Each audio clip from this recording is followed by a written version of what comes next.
In a dark, desolate place, a terrified stranger begged for mercy from a dignified saint who defended herself by saying that humans make mistakes and no one is perfect. A smirk emerged on the saint's face as if the stranger was bluffing. In a sudden decision, the saint declared that she would stop healing people and revealed she wasn't even a saint. She claimed she was just an ordinary woman, and a young man stood beside her, supporting her completely. Her beautiful silver-white hair was wrapped around the man's fingers, who declared that whether she was a saint or an ordinary woman, in his eyes, she was breathtakingly gorgeous. Luo had revengeful intentions to punish all who had once hurt her, making them feel the same agony she had suffered. Her steely blue eyes glared maliciously as she resolved not to forgive them. In a flashback, a woman brought her son to the temple before a saint. Through sobs, the boy revealed that he was attacked by a demon, showing his arm marred by an angry gash.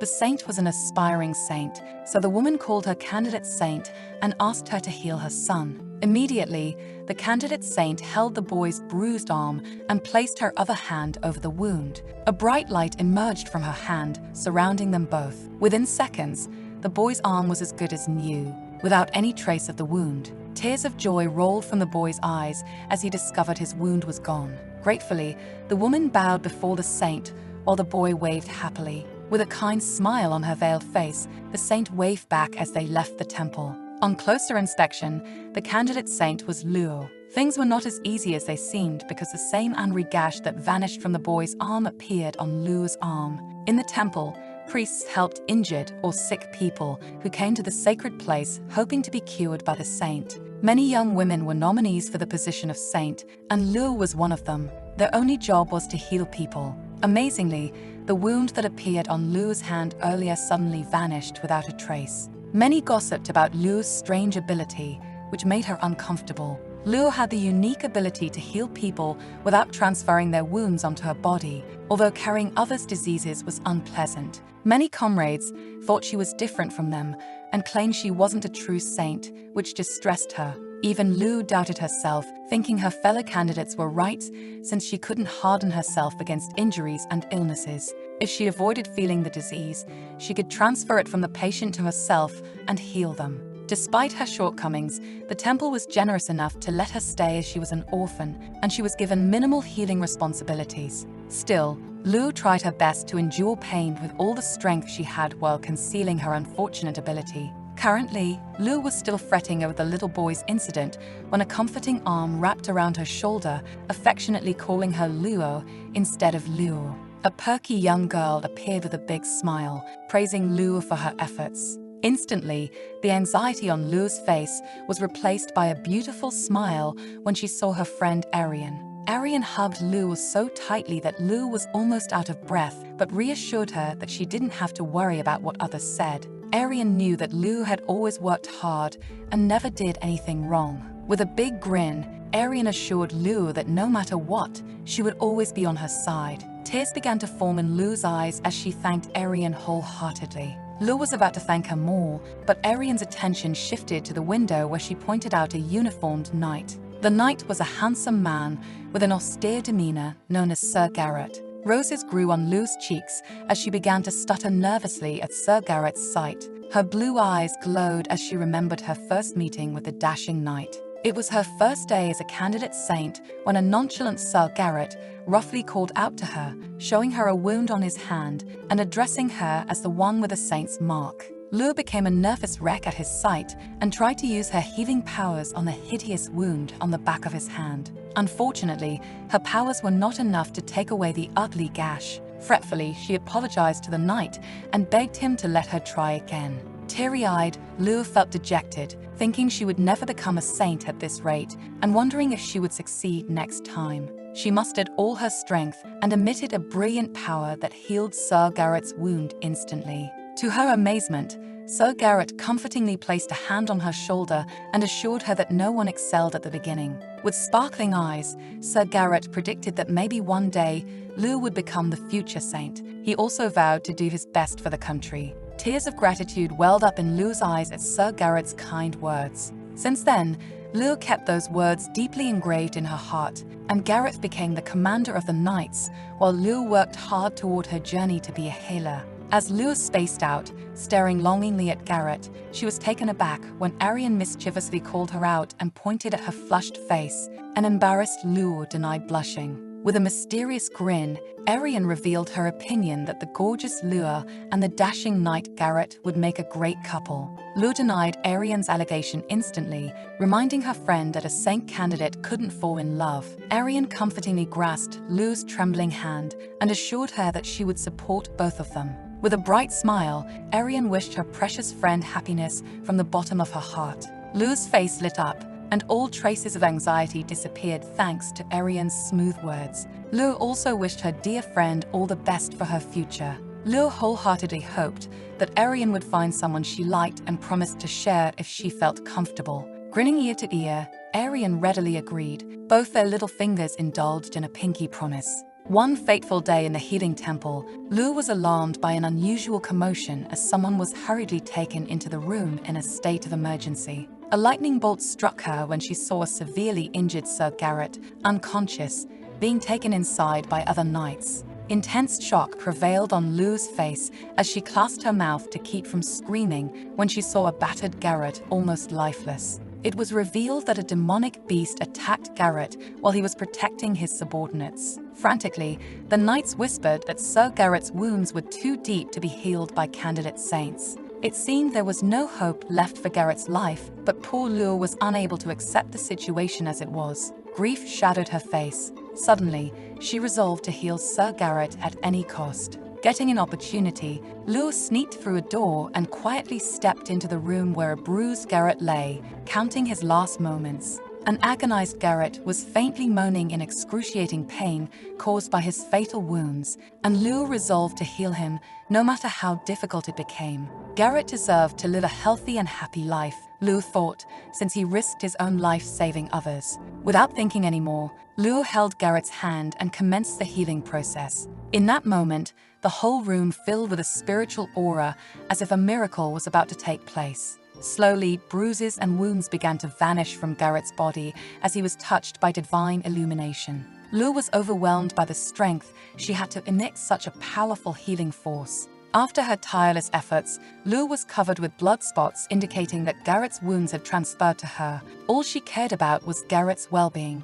Meanwhile, a healthy Garrett slept peacefully, relieved from his deadly gashes. Lure's flawless appearance was marred with unsightly slashes, and a sudden pang of fatigue struck her, urging her to rest. Leaving gory footprints, a worn-out Lure headed out of the room, sore from carrying Garrett's burden of suffering. She plopped on her bed, unable to bear the excruciating pain from the wounds, powerless to heal herself. Hazy memories flooded her mind about being a fretful healer, but also about Arian and Garrett. Tiny droplets of grief welled up in her stony blue eyes as a horrifying realization overcame her that she was probably about to leave for her heavenly abode. Sadly, she closed her eyes and lost consciousness. After some time, Lure woke up abruptly, covered in bandages and a little groggy. As her mind adjusted to the surroundings, she was completely flabbergasted that she was still alive. She even jiggled her hand in the air to confirm. Suddenly, an image of a bruised and unconscious Garrett flashed in her mind, and she wondered if he was okay.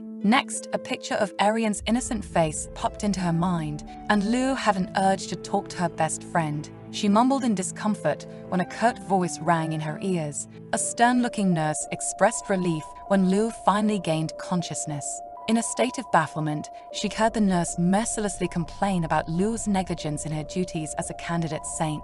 A hurt expression appeared on Lure's face when the nurse lashed out, saying Lure was not serious about her responsibilities, as if she were playing a game. Seeing a puzzled expression on her face, the nurse explained that Lure had been bedridden for a month due to an injury that couldn't be healed completely. Impatiently, the nurse informed her that no one had come to see her, which was expected for someone like her. A tearful Lure was bewildered by the nurse's blunt allegations. Still, her mind was stuck on the well-being of Sir Garrett. With difficulty, Lure mustered up all her courage and inquired about Sir Garrett's condition. With a serene expression, the nurse informed her that Sir Garrett was doing very well. Then she dropped a bombshell by revealing that it was Arian who risked her life to save him.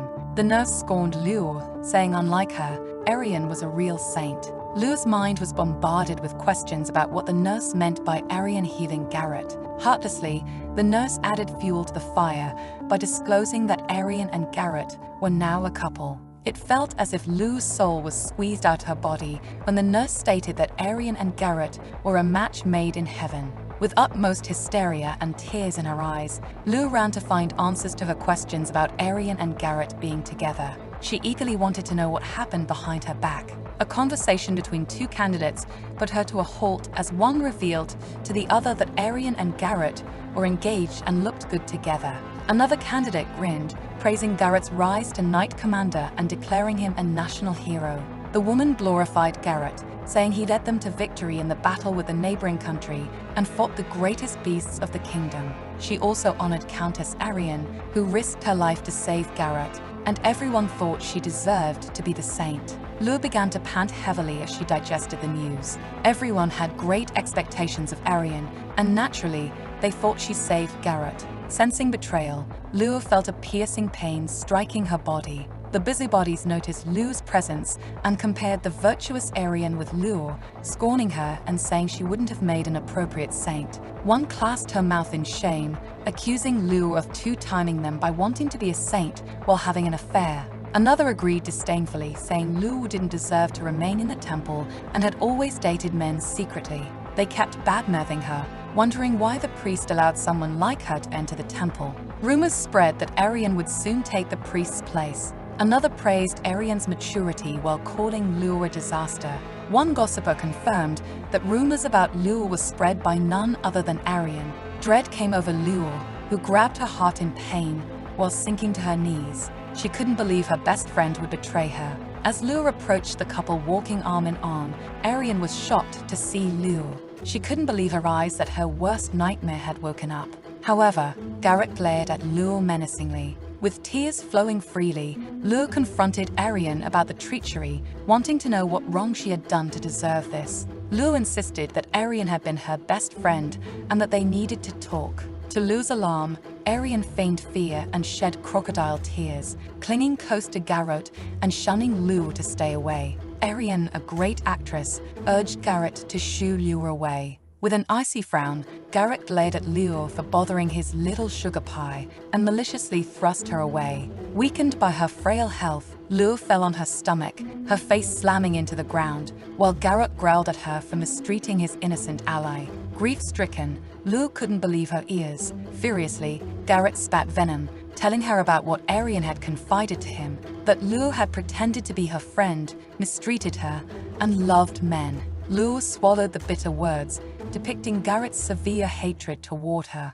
Garrett vowed never to see her again. Heartbroken, Lu just gazed at him blankly, feeling his cold, steely stare. He believed Lu had always taken advantage of him and despised her for it. With a lowered head and drooped shoulders, Lu sat on the ground, sobbing uncontrollably. She remembered the skeptical faces of her comrades who backbit her, wondering why no one believed her or listened to her. Even the temple nurse appeared agitated by her, making Lu feel as if everyone had cut ties with her. She was left alone, questioning why everyone treated her so poorly, despite her constant efforts to heal others. Miserably, Lu sat on the ground weeping as Garrett and Arian walked away. Suddenly, a hand touched her face, and a sympathetic voice jeered at her misery. Arian's spiteful green eyes flashed mockingly as she sneered, admitting she always wanted to see Lu miserable and that Lu was just a toy to kill her boredom. A stunned Lu lifted her face, confirming the poison coming from her best friend's mouth.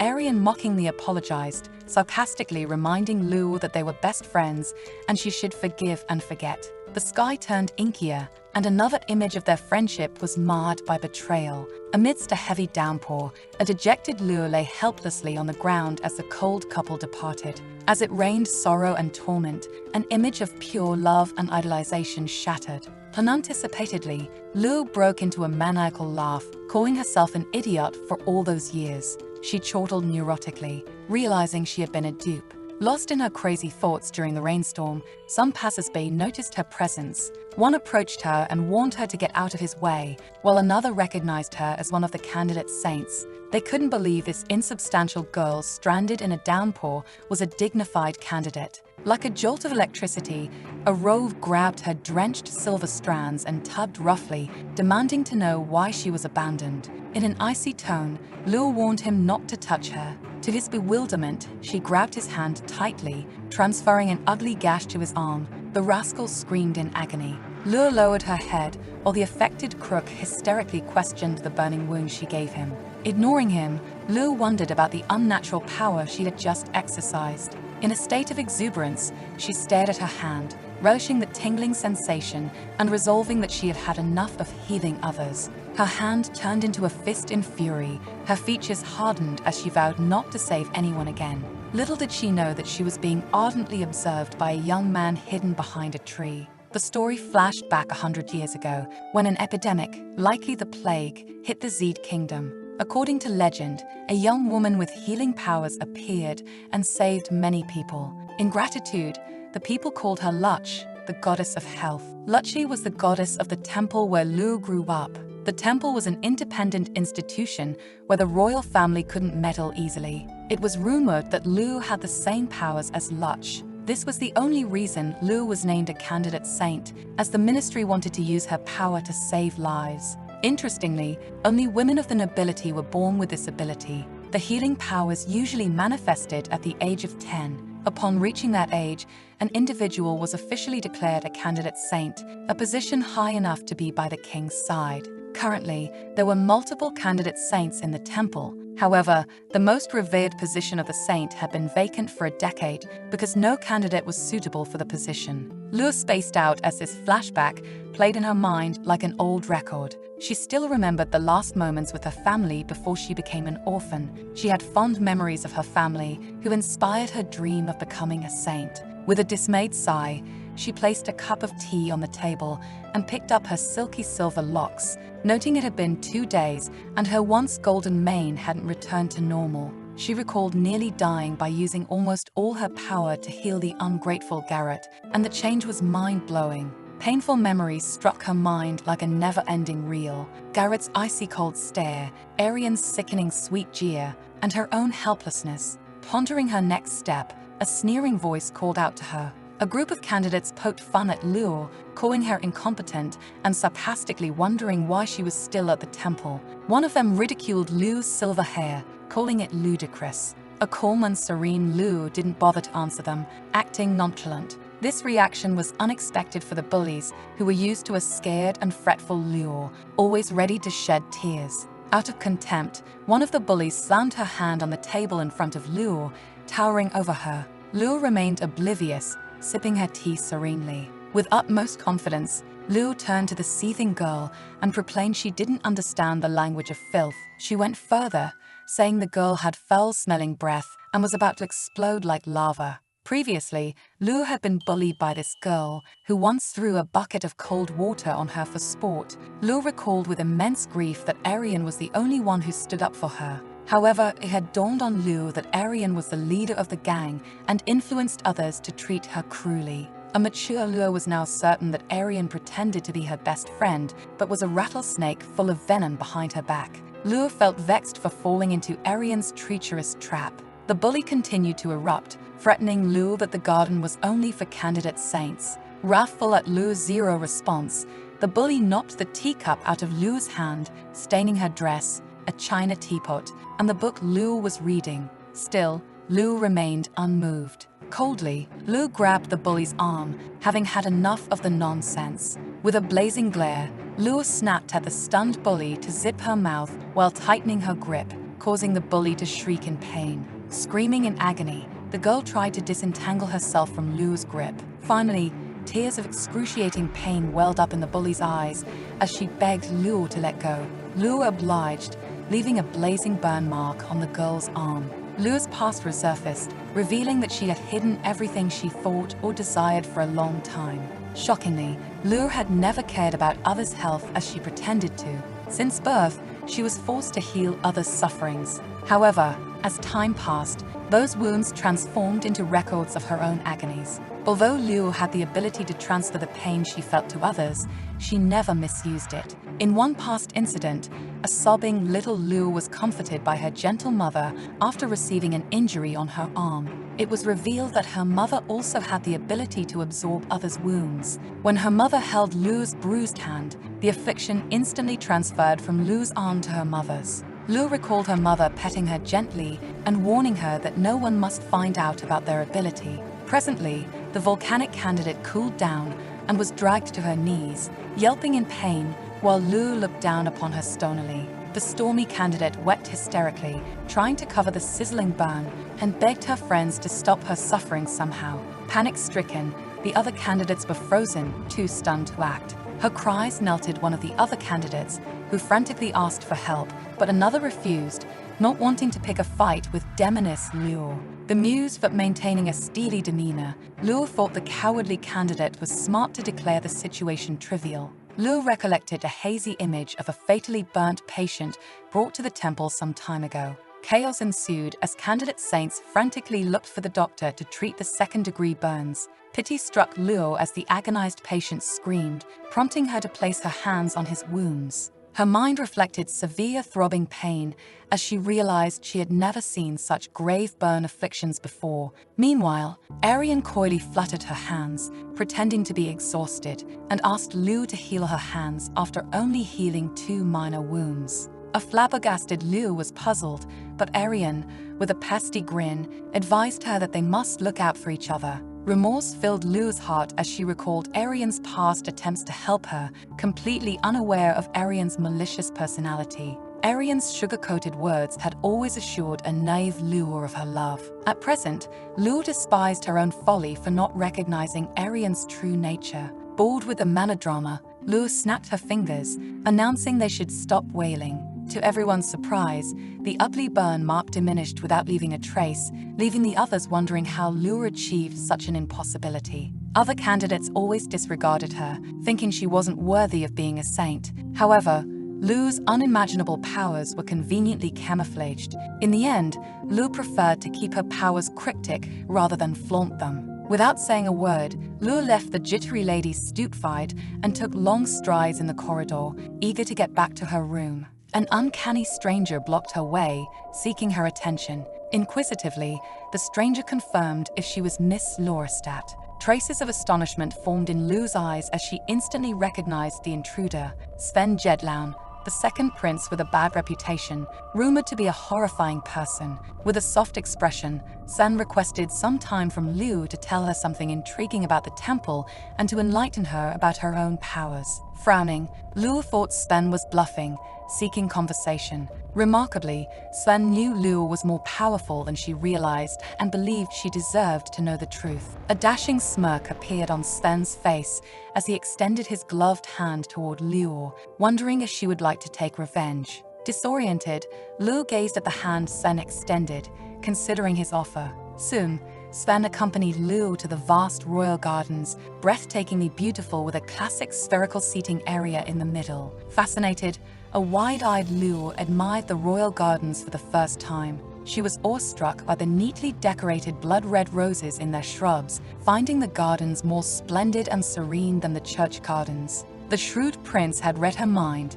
assuring her that she could sit in his garden in peace without anyone disturbing her. It was possible he had been stalking her. Encouraged by Sven's hospitality, Liu made herself comfortable and decided to come to the point. A bewitched Sven stared at her with a dreamy smile, while a stony Liu inquired about the darkness within the church that he mentioned earlier, addressing him as Your Highness. Sven waved casually, requesting Liu to call him Sven without any unnecessary titles whenever they were alone. He asserted that since they would be teaming up, they needed to communicate casually. However, a perplexed Liu was unsure about this uncanny teamwork. She frowned at Sven's confidence and pushiness, while Sven stared back at her dotingly. Instantly, he diverted her attention by discussing demonic beasts and the damage they caused in the past year. Liu went blank and began to stutter, but Sven found the subject interesting. He explained that demonic beasts were typically found in faraway lands,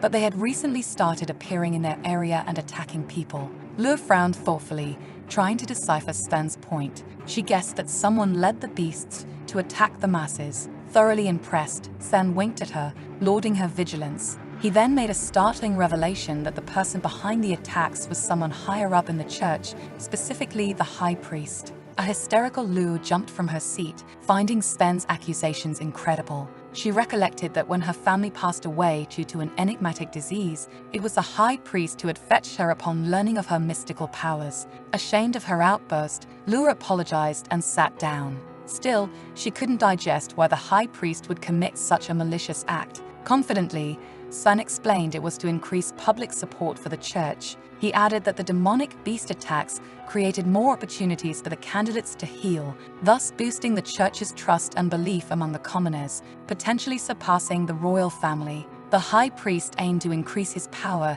and take over the kingdom. A rush of fury penetrated Lu. She couldn't believe the high priest would hurt people for personal gain. Thoughtfully, Sven agreed and confirmed that the priest was not alone. He placed 3 varied colored macaroons on a plate, stating that 3 noble families, great donors to the church, were also involved. Sven put forward an amber-colored macaroon representing the leader of those families, Earl Trevius. Lu's face turned ashen as she realized Arian's family was involved. Sven guessed that the high priest likely struck a deal with a family in another country capable of controlling the demonic beasts, specifically the Yuan tribe from the west. Lu had never heard of the Yuan tribe before but predicted that Sven had investigated thoroughly. Disappointed, Sven confirmed he hadn't been able to get further leads. He wanted Lu's help to uncover the high priests and the noble family's evil deeds. Sven extended his hand for a commitment. Perturbance appeared in Lu's crystal-clear blue eyes as she wondered why the second prince had chosen her. Sven, still smiling playfully, mentioned he had been watching her for a while and believed she had the qualifications and matchless power. Dolefully, Lu clarified that she didn't have the power to heal, but to inflict agony and suffering on others. Grinning ear to ear, Sven coaxed her that her power could be used effectively. Lu involuntarily clenched her hand, realizing that Sven already knew about her ability, despite her minimal use of it to avoid attention. With a pasty grin, Sven placed his finger on the amber-colored macaroon, suggesting she could take revenge on Arian Trevius. He pressed the yellow macaroon, indicating the Trevius family, so hard that it crumbled instantly. Sven's eyes reflected the fire flaming up on Lu's face as he predicted that her best friend Arian had turned out to be very cunning. Lu's eyes narrowed further in a deep frown as Sven conjectured that Arian didn't seem like an ideal best friend. Nonchalantly,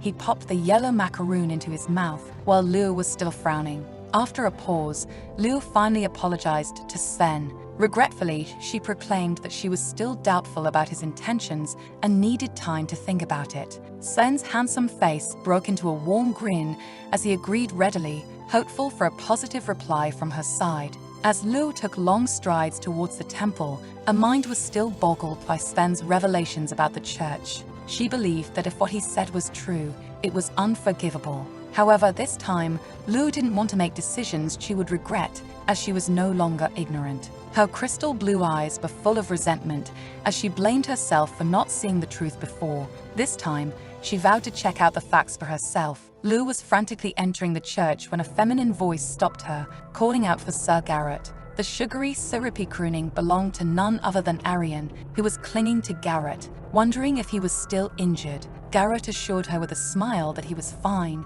With a flushed face and a fake sickening chortle, Arian rested her head on Garrett's shoulder, expressing relief and assuring him not to worry if he got hurt. Stony and unmoved, Lu watched the whole melodrama from a distance. As Arian came closer to her dim-witted, brainwashed hero, making a show of helping him, Garrett expressed his feelings towards Arian, thanking her for her kindness. Out of an emotional surge, he hugged Arian closely, expressing his gratitude that she saved his life once. A mixture of remorse and apprehension crossed Arian's face. Meanwhile, Sir Garrett seemed completely mesmerized by Arian, still under the illusion that she had saved his life. In a passionate embrace, Garrett rested his head on Arian's golden crown and vowed to protect her. Heartbroken, Lu witnessed the whole scene from behind a pillar as the couple engaged in a steamy lip lock. Her steely expression was replaced by distress, and her blue eyes welled up again. Unable to stay any longer,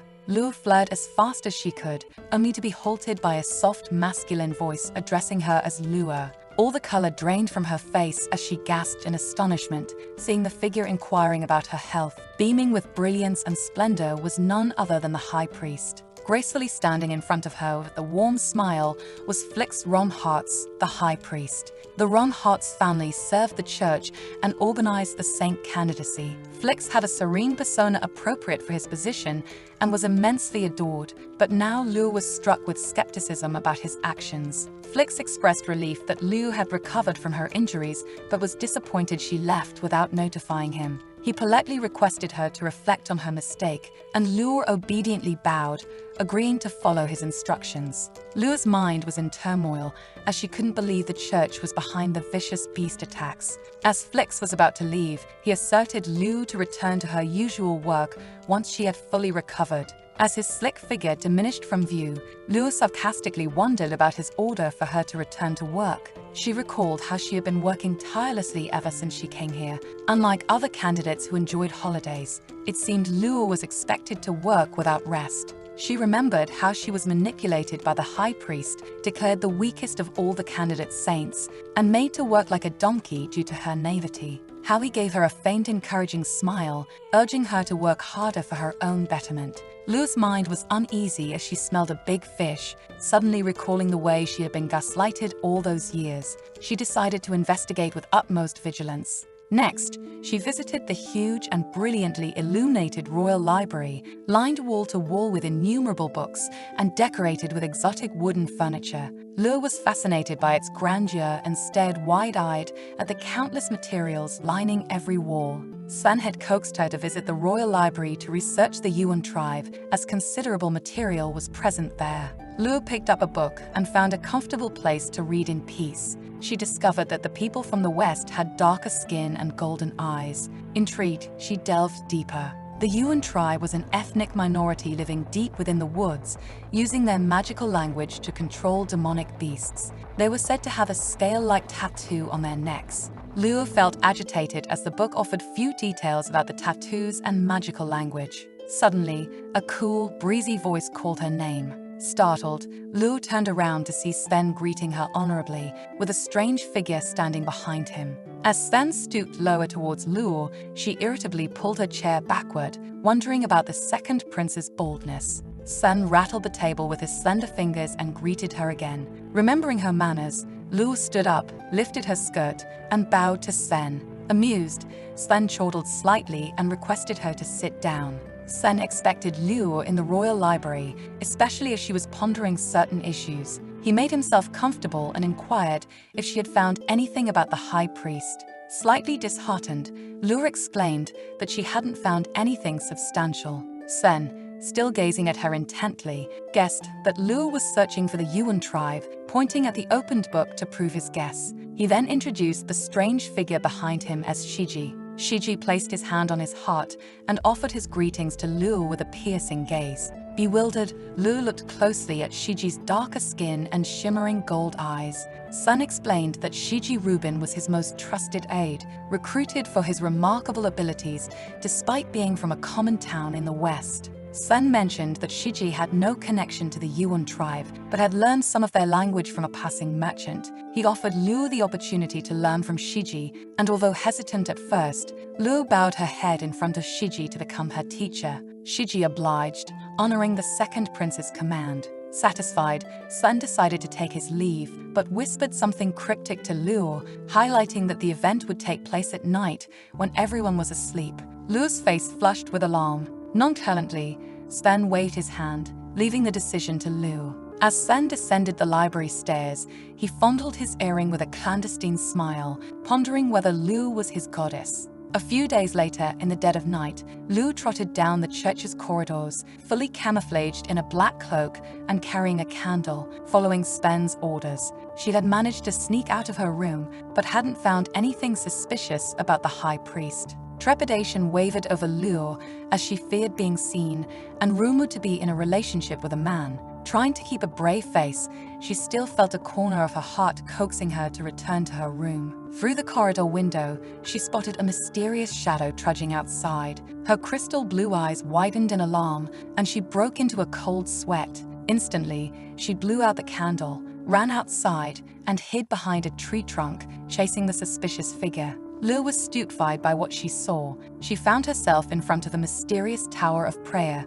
scheduled to be demolished, and everyone was restrained from entering it. Fully stunned, Lu saw the strange figure going behind the forbidden tower and immediately recognized the person. It was none other than the high priest's assistant, reprimanding someone for being late and sternly inquiring about the reason for the delay. A creepy figure apologized with a goofy grin, saying he got lost in the maze of such a huge place. Lu was dumbfounded, trying to recognize the language of the creepy stranger. His skin tone and golden eyes stunned her completely. She was utterly flabbergasted when she spotted a tattoo of a spale on the stranger's neck. Lu was thankful she had learned a few words of the Yuan language from Shiji in advance. Now she could understand some words. Incredibly, the assistant announced that the high priest had been waiting for the stranger and invited him in. Lu watched the whole scene speechlessly. To her shock, the high priest, Flix Ronhart, was conversing animatedly with a creepy stranger, both grinning ear to ear. The doors were closed, and the assistant priest guarded the room closely, so Lu couldn't hear the discussion between the priest and the stranger. A siren rang in Lu's mind as she speculated whether the high priest had struck a deal with the beast controllers. She vowed to solve that enigma at all costs. The exhausted assistant priest yawned incessantly. Seizing an opportunity, Lu wondered if she could get rid of the watchman and enter the room. Instantly, she had an idea. She raised her hand, deciding to put her powers to good use. With a strengthened resolve, Lu furiously clenched her fist and decided to act. To use her ability, she needed physical contact with her opponent, so she drew out her ethereal hand. Next, she approached the assistant priest and politely gained his attention. The young man turned towards her in alarm. Thankfully, he didn't recognize her since she was fully camouflaged. He sternly inquired about her identity and why she was out so late. Lu pretended to be a frightened newbie, expressing anxiety that she was lost and looking for the servants' quarters. Drowsily, the assistant priest believed the lie and scratched his head blankly. He gestured in a direction, showing her the way to the servants' quarters, thrusting out his hand to Lu's delight. Overjoyed, Lu expressed her deepest gratitude and immediately grasped his hand tightly. Suddenly, the assistant priest began to glow like a light bulb, hit by a magnanimous electric shock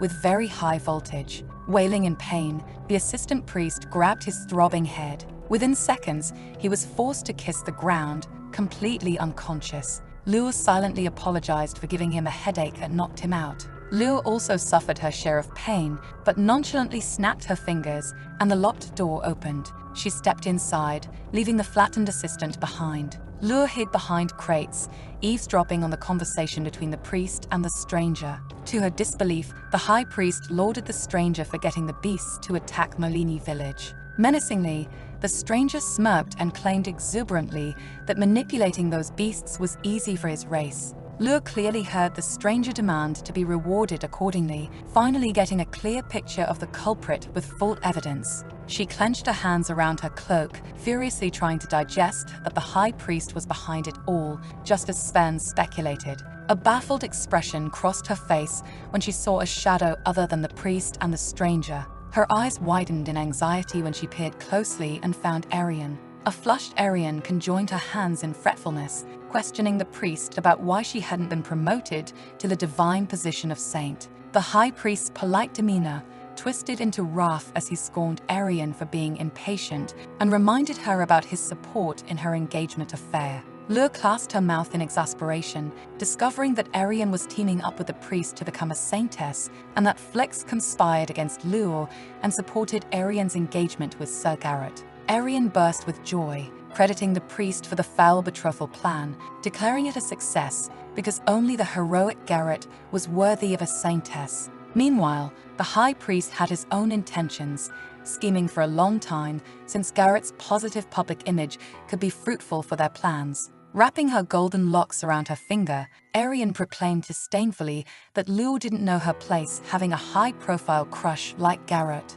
Shocked to the core, Luo still clasped her mouth tightly to keep from screaming as Arian mercilessly remarked on Luo being so annoying. She couldn't believe her once best friend was talking about her so demeaningly. Heartlessly, Arian continued, not realizing she was throwing daggers into someone's heart as she faked supporting Luo's lowly one-sided fling. She mimicked how Luo had declared her immense love for Arian. Jeering ruthlessly, Arian commented that she had felt disgusted at that time while pasting on a sugary sweet guise. Luo controlled herself from letting out a sob. Like a wise man of Gotham, Arian shared her self-acclaimed viewpoint that Luo was a weak saintess who could only use a miserable amount of power and wasn't worthy of anything. Humiliated to the core, Luo couldn't believe that all these years she had been living in a make-believe Eden. Thoroughly jarred, she recollected those beautiful moments Arian and she had spent together, and how wrongfully she thought she could trust Arian. Objecting slightly,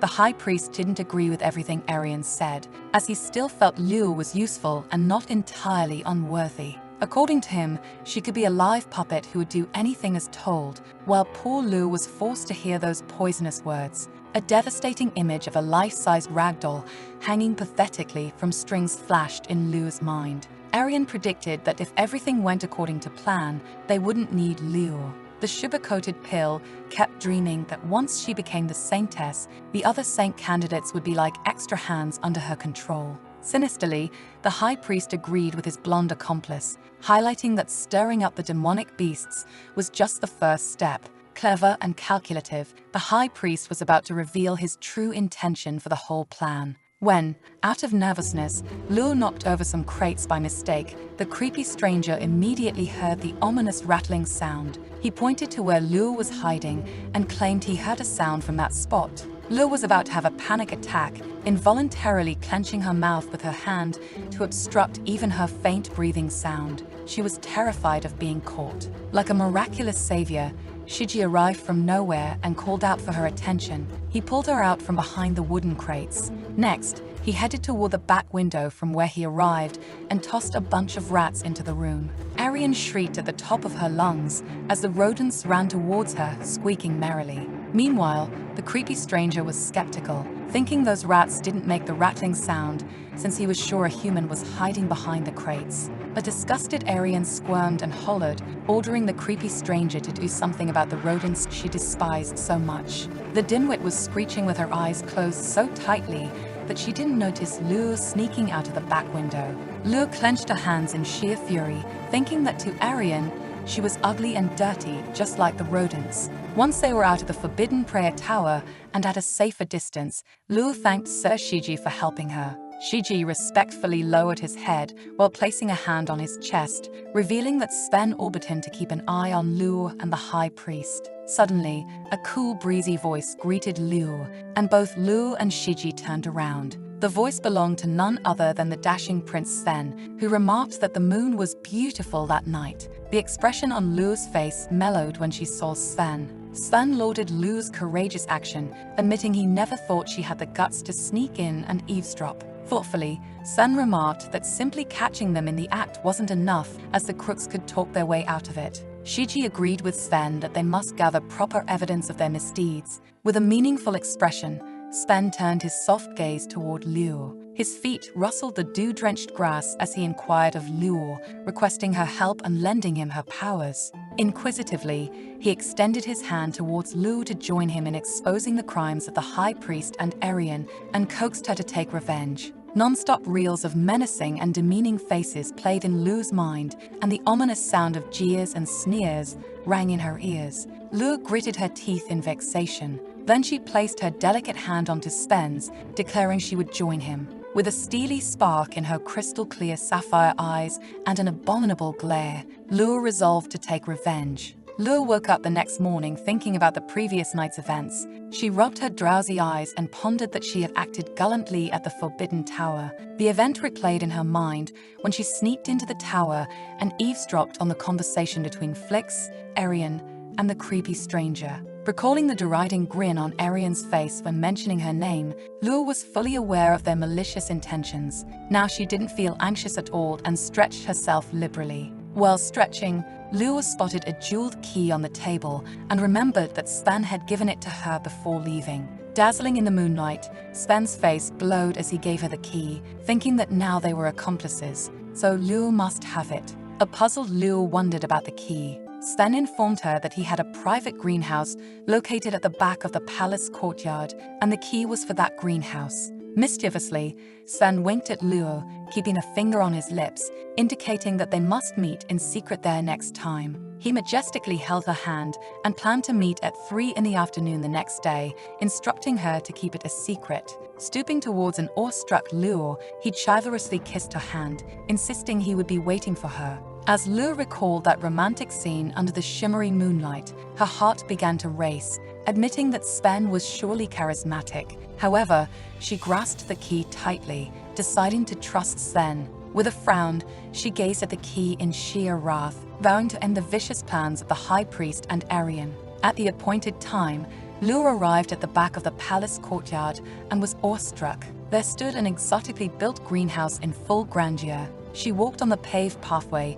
leading to the greenhouse door and used her key to unlock it. As the door creaked open, Liu anxiously peeked inside, wondering if Sven was already there. A satisfactory expression shadowed her turquoise eyes when she found Sven waiting for her along with his loyal accomplice, Sir Shiji. Sir Shiji respectfully bowed in front of her, informing her they had been waiting. With a big smile, Sven welcomed Liu wholeheartedly, insisting she take a seat. A platter of sweet delicacies, along with tea, was placed before her, and Shiji courteously poured tea into her teacup.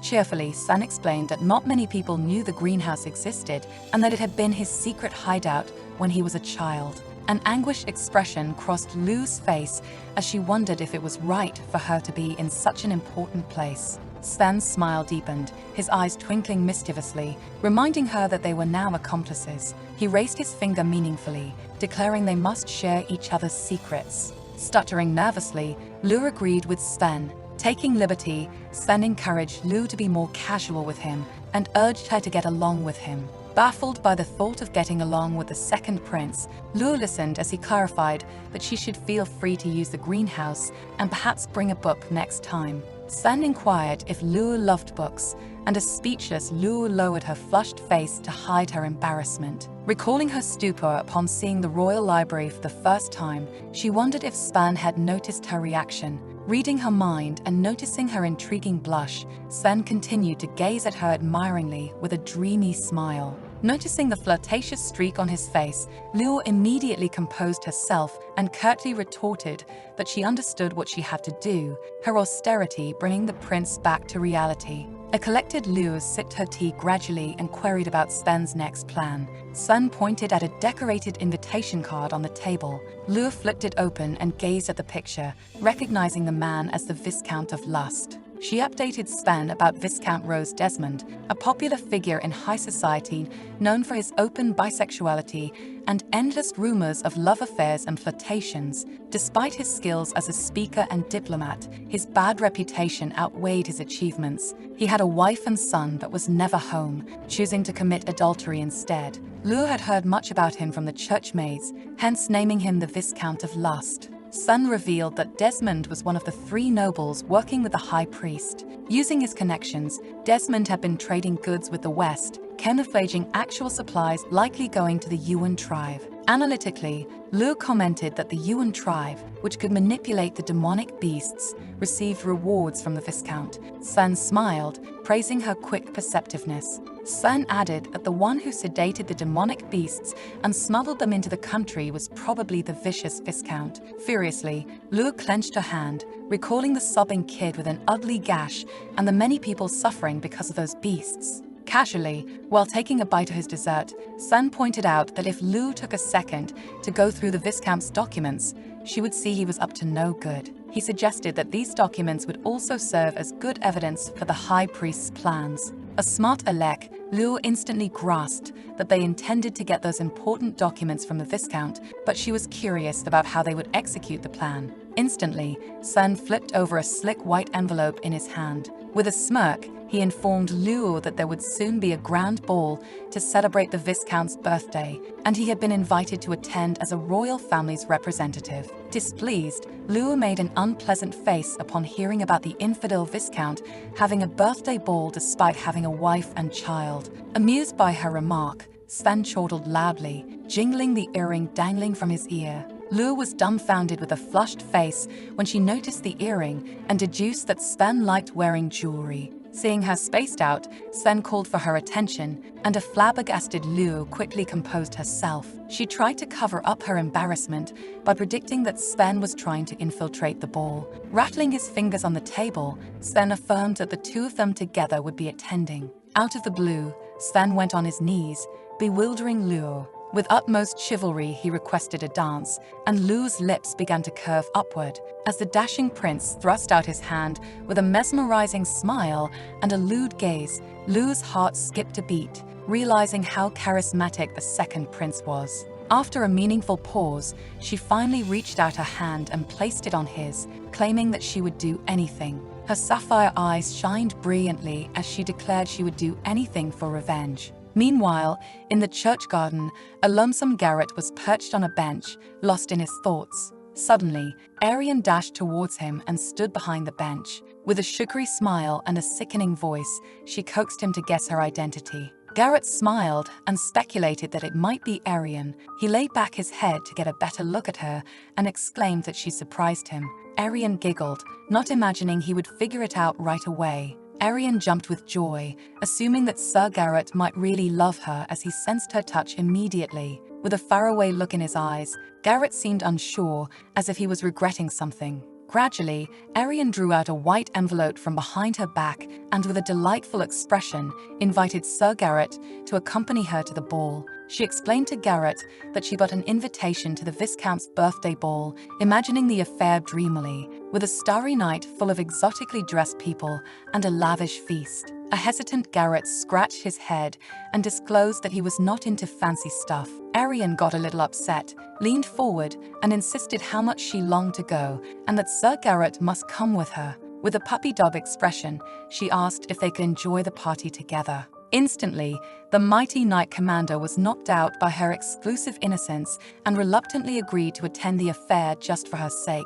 While the lovebirds were still busy, a frantic voice startled them. One of the knights called for Garrett's attention, supporting an injured comrade who had made a bad move during training and was bleeding heavily. The supporting knight informed Garrett that the injured knight hurt his leg badly, so worried he immediately got up to check on his subordinate, to Arian's agitation. After examining, Garrett deduced that the poor guy had a leg fracture, seeing the knight's leg's condition, and pondered that if action was not taken soon, something worse might happen, and the knight could lose his leg. To Arian's alarm, Garrett assured his comrades that they were fortunate since Arian, the great healer, was present with him. He was certain that if she brought him back from the brink of death, she could fix the knight's leg in no time. With much expectation, Garrett requested Arian to heal his subordinate, even a supporting knight rooted for the holy saint candidate. Now Arian was almost electrified and fretting incessantly. Lately, she had been pushing all her responsibilities onto Luo and hadn't been using her own powers. Panic-stricken, she tightened her grip on the invitation envelope. As indolent and reckless as she was, she found the whole healing procedure quite exhausting. As flamboyant as she was, she thought healing someone wasn't that bad, since it would keep her reputation up. However, Arian was in no mood, so she puffed up her mouth like a ballooned toad, just getting excited about going to the ball with Sir Garrett and not wanting to heal anyone. Apologetically, she excused herself, saying she really wanted to heal the injured knight. With crocodile tears welling up in her treacherous eyes, she reasoned that she had been working hard lately and had used up a lot of her powers. Tears of a woman melt the sturdiest of hearts, and this is what happened with Garrett. He realized, anguished, that Arian was so worked up. He decided not to insist and ordered the supporting knight to accompany the injured one to the church and seek another saint candidate. Garrett thoughtfully watched his men leave the church garden. Slightly dismayed, he hoped the injured knight's leg would heal properly. Arian sensed his distress, clung to his arm, and comforted him that the injury wasn't serious. However, her next remark sparked a bolt of lightning in Garrett's heart when she heartlessly said she didn't care about something like that. Without noticing Garrett's hurt expression, a senseless Arian kept blabbering about the ball and the dress, wanting Garrett to choose the dress for her. Absent-mindedly, Garrett assured her he would help.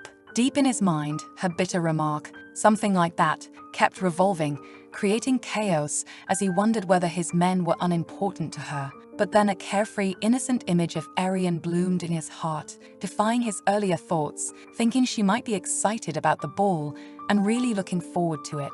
Garrett's thinking went numb when he realized how cute his fiancée Arian was. Arian chirpily demanded Garrett buy her new accessories, and Garrett forgot everything and gladly agreed to shop for her while a beaming Flix watched them. Flix called out to her, and Arian excused herself from Garrett. She bid him goodbye and coaxed him not to forget his promise. With a tight-lipped smile, Garrett waved back.